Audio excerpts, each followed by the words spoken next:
నమస్తే, welcome to Andhraprabha. Bhimavaram అంటేనే పేకాట్ hub అని చెప్తారు. అక్కడ ఉన్నది కేవలం 3 క్లబ్లే, కానీ టర్నోవర్ మాత్రం 3 కోట్లకు పైనే. అక్కడ కోసాట ఆడాలంటే కనీసం 1/2 కోటి పైనే నగదుతో వెళ్తేనే క్లబ్లోకి ఎంట్రీ ఇస్తారు. ఎన్నో ఏళ్లుగా సాగుతున్నాయి ఈ పేకాట్ శిబిరాలు. తమ పుట్టలో వేలు పెడితే ఏ చీమలైనా ఊరుకుంటాయా? లేదు కదా.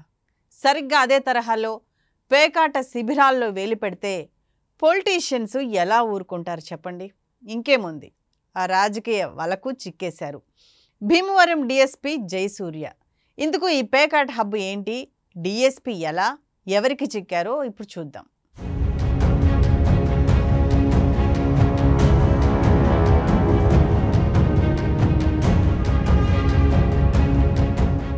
భీమవరంలో పేకాట్ శిబిరాలు ఎన్నో సంవత్సరాలుగా కొనసాగుతున్నాయి. కానీ ఆ శిబిరాలను నెల రోజుల కిందటే డిఎస్పీ జయసూర్య అడ్డుకున్నారు. అయితే ఇన్నాళ్ళు బంగారు బాతుగుడ్డు పెట్టిన పేకాట క్లబ్బులను ఎందుకు మోయించారు? దీంతో ఎవరి పొట్టకు దెబ్బ తగిలింది? రాజకీయ నాయకులకు అందాల్సిన నెలవారీ మామూళ్లకు ఎసరు ఎవరు పెట్టారు? సరే, ఇది పక్కన పెడితే విజయవాడ, హైదరాబాద్ నుంచి కార్లల్లో వచ్చే గ్యాంబ్లర్లకు దొడ్డిదారి ఎవరు చూపించారు? భీమవరంలో ఎన్ని అపార్ట్మెంట్లలో ఈ శిబిరాలు నడుస్తున్నాయన్నది కూడా ప్రశ్నార్థకమే. జయసూర్య తప్పటడుగు వేశారని జూదప్రియులు ఆరోపిస్తున్నారు. ఇక భీమవరంలో పెద్ద క్లబ్ను కట్టడి చేసి మరో క్లబ్కు భరోసాగా నిలిచారని ప్రధానమైన ఆరోపణ. ఇక్కడ పేకాట రాయిళ్ళందరూ కూడా చిన్న క్లబ్లో దారి పట్టేసరికి క్లబ్బుల మధ్య పేచీ మొదలు కావడంతో మొత్తం క్లబ్బులకు తాళం వేసేశారు. ఇక సరిహద్దుల్లోని నియోజకవర్గంలో అన్ని క్లబ్బులకు డిఎస్పీ అవకాశం ఇచ్చారని ప్రజలు చెప్తున్న మాట. దీంతో భీమవరం పేకాట రాయిళ్ళందరూ 10 కిలోమీటర్ల దూరంలోనే RRR ఇలాకాకు చేరటంతో భీమవరం క్లబ్ ధీరులకు కోపం పెరిగిందని టాక్ వినిపిస్తుంది. ఆయన నెలవారీ ఆదాయం ఆయన మిగుల్చుకొని మిగిలిన పేకాట క్లబ్బుల స్థిర ఆదాయాన్ని దెబ్బకొట్టారని వార్తలు కూడా చక్కర్లు కొడుతున్నాయి. ఈ విషయంలోనే అధికార పార్టీ నేతలు ఆవేశంగా ఉన్నారట. వైసీపీ నేతలు రోజువారీ లక్షలకు లక్షలు దండుకుంటుంటే ఇప్పుడు పేకాటను నిలిపేసేసరికి ఆగ్రహం ఆగలేదని తెలుస్తోంది.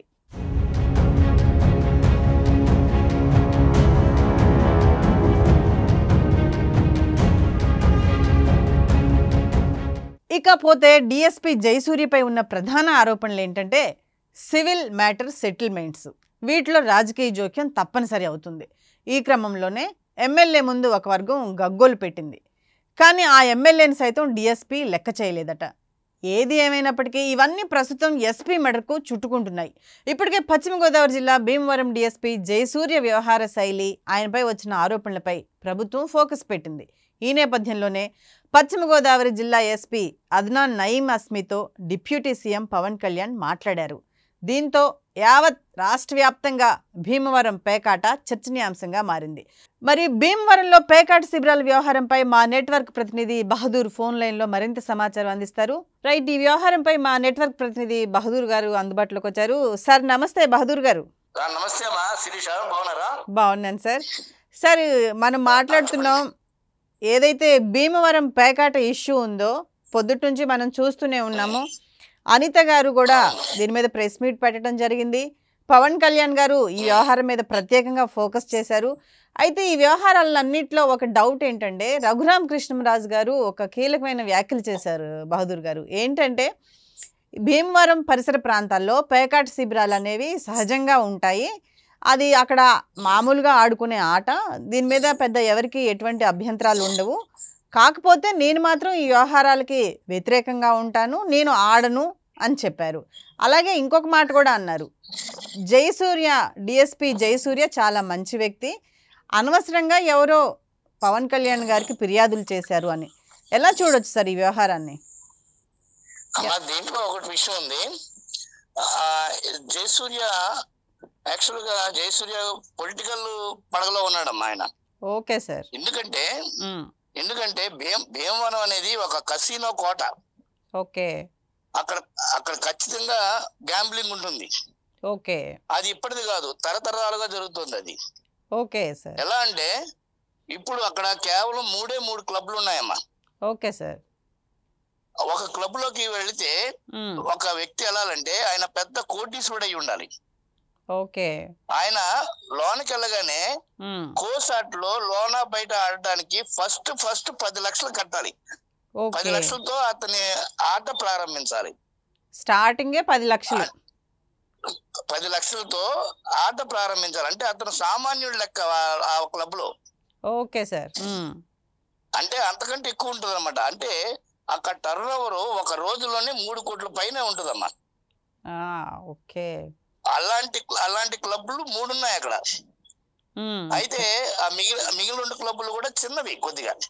Okay sir. అంటే 10 లక్షల వాళ్ళు 5 లక్షల వాళ్ళు వెళ్తారు అక్కడికి. Okay sir. అంటే పందెం కట్టేవాడు 10 లక్షల పందెము, 5 లక్షల పందెం కట్టేవాళ్ళు వెళ్తారు. అంటే చిన్నవాళ్ళు. ఇలాంటి క్లబ్బులు ఎప్పటి నుంచో జరుగుతున్నాయి. పోలీసులకి అదొక అడ్డా సార్. అయితే నెలవారీ ఇప్పుడు ఇన్ని సంవత్సరాలు చెప్పండి సార్. అక్కడ నెలవారీ వాళ్ళకి ఇన్కమ్ ఉంటుంది అది. Okay sir. ఇక్కడ ఏమైందంటే నెల రోజుల క్రితం ఈ 3 క్లబ్లు ఆపేశారు. ఓకే అండి. ఎందుకు ఆపారు? ఇప్పటి వరకు లేని జోదం మీద అంత కోపం ఎందుకు వచ్చింది? అదే సార్, అదే అంటున్నాను. ఇప్పుడు ఇన్ని రోజులు బయటకు రాలేదు ఈ వ్యవహారం, ఇప్పుడు ఎందుకు బయటకు వచ్చింది అనేది డౌట్.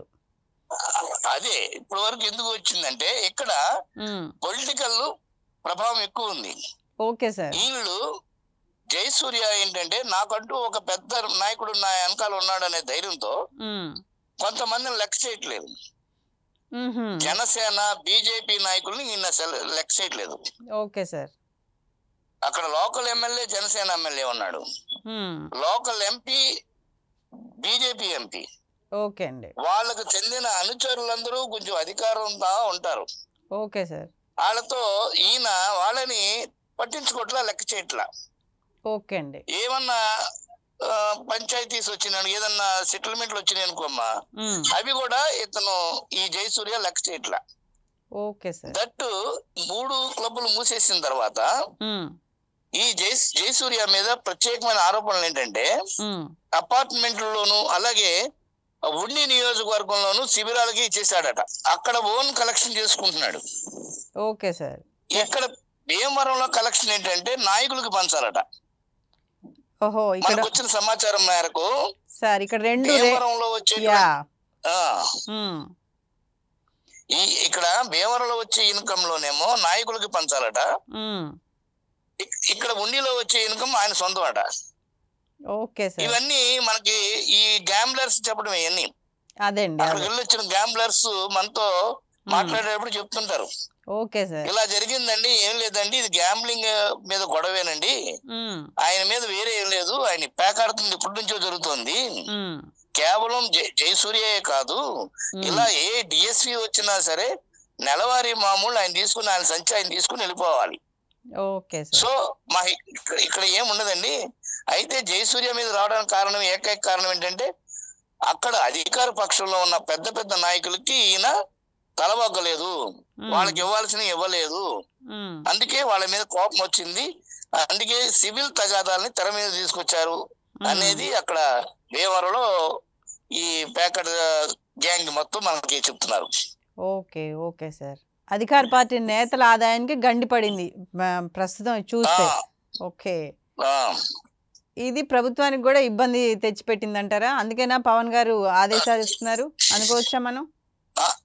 అంటే ప్రభుత్వానికి ఇబ్బంది ఏం కాదమ్మా. ఇప్పుడు అనుచరులు వెళ్ళి మాకు అన్యాయం జరిగిందని చెప్తే ఏ నాయకుడైనా ఏంటి అన్యాయం జరిగింది, ఎందుకు జరిగింది కనుక్కోండి అని ఆఫీసర్లను ఆదేశిస్తారు. పవన్ కళ్యాణ్ కూడా ఏం చేశారు, ఏం జరిగింది, అతను ఏంటి, అతని పరిస్థితి ఏంటి, అతను ఎలాంటి వాడు ఏంటి, అతనంతా ఆగతాయితనము ఆగడాలు ఎక్కువైనా అంట అని ప్రశ్నించారు ఆయన. దాని మీద డిపార్ట్మెంటల్ ఎంక్వైరీ అన్ని జరుగుతాయి.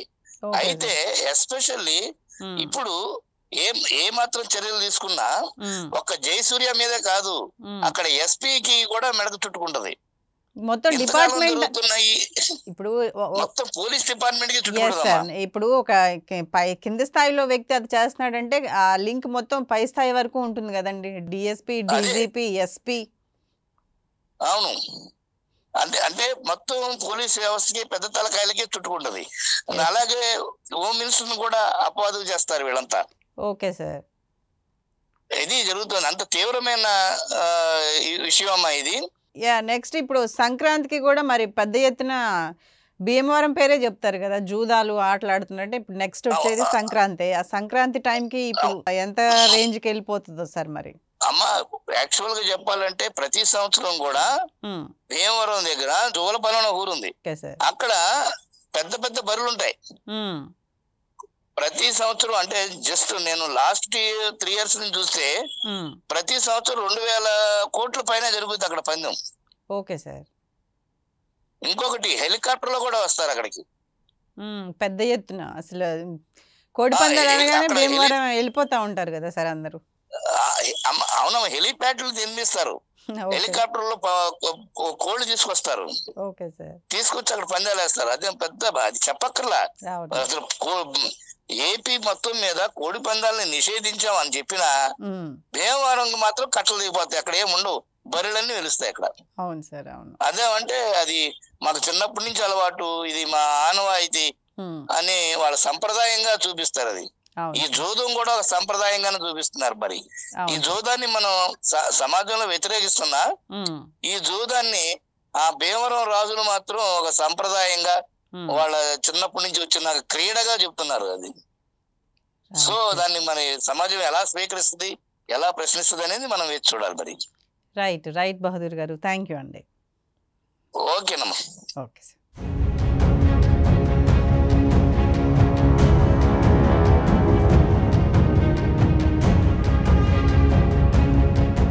చూసారు కదా, మన నెట్వర్క్ ప్రతినిధి గ్రౌండ్ లెవెల్లోకి వెళ్ళి రిపోర్ట్ అంతా తీసుకొని రావడం జరిగింది. అసలు ఏం జరిగింది అనే కంప్లీట్ న్యూస్ని మీకు ఇవ్వడానికి ప్రయత్నం చేస్తున్నాం. అయితే ఈ డిఎస్పీ వ్యవహార శైలి కూటమి ప్రభుత్వానికి ఇబ్బందిగా మారిందా, లేకపోతే సివిల్ వ్యవహారాల్లో తలదూర్చడంతో తాము తలెత్తుకోలేకపోతున్నామని కూటమి నాయకులు పవన్ కళ్యాణ్ దృష్టికి తీసుకెళ్లారట. కానీ అసలు కారణం పేకాట్ హబ్ను డిఎస్పీ దెబ్బతీశారని ప్రచారం జరుగుతోంది. పేకాట్ శిబిరాలు పెరిగిపోయాయని, సివిల్ వివాదాల్లో జయసూర్య జోక్యం చేసుకుంటున్నారని కొందరి పక్షం వహిస్తూ కూటమి నేతలు పేరు వాడుతున్నట్లు పవన్కు ఫిర్యాదులు అందాయి. దీనిపై పశ్చిమ గోదావరి జిల్లా ఎస్పీ అద్నాం నయీం అస్మితో ఈ అంశంపై డిప్యూటీ సీఎం పవన్ కళ్యాణ్ మాట్లాడడం కూడా జరిగింది. ఈ సందర్భంలోనే పలు ఫిర్యాదులు ప్రస్తావించిన ఆయన డిఎస్పీ వ్యవహార శైలిపై సమగ్ర నివేదిక పంపించాలని కోరినట్టు కూడా సమాచారం. అసాంఘిక వ్యవహారాలు, చట్ట వ్యతిరేక కార్యక్రమాలకు అండగా ఉండటంతో పాటు సివిల్ వ్యవహారాల్లో డిఎస్పీ స్థాయి అధికారి ఉండటాన్ని తీవ్రంగా పరిగణించాలని పవన్ సూచించారని తెలుస్తుంది. అంతేకాదు పోలీసులు సివిల్ వివాదాల్లో తలదూర్చకుండా చూడాలని ఎస్పీకి కూడా చెప్పారట. ఇటువంటి వ్యవహారాలను కూటమి ప్రభుత్వం ఉపేక్షించదనే విషయాన్ని కూడా సిబ్బందికి తెలియజేయాలని, ప్రజలందరినీ సమదృష్టితో చూసి శాంతి భద్రతలను పరిరక్షించాలని పవన్ కళ్యాణ్ సూచించారు. రంగంలోకి మొత్తానికి హోంమంత్రి, డీజీపీ మొదలైన వారంతా వస్తున్నారు. భీమవరం డీఎస్పీ జయసూరి వ్యవహారం డిప్యూటీ సీఎం పవన్ కళ్యాణ్ సూచనతో హోంమంత్రి వంగల్పూడి అనిత, డీజీపీ హరీష్ కుమార్ గుప్తా దృష్టికి మంత్రి నాదెండ్ల మనోహర్ తీసుకెళ్లినట్టు సమాచారం అందుతుంది. ఈ వ్యవహారంపై త్వరితగతిన విచారణ చేసి చర్యలు తీసుకోవాలని కూడా వారు కోరినట్టు తెలుస్తోంది. రైట్, ఇది మొత్తానికి భీమవరం పేకాట పొలిటికల్ స్టోరీ. గ్రౌండ్ లెవెల్లో మేము సేకరించిన సమాచారాన్ని మీకు అందిస్తున్నాం. దీనిపై మీ కామెంట్స్ని తెలియజేయండి. చూస్తూనే ఉండండి ఆంధ్రప్రభ.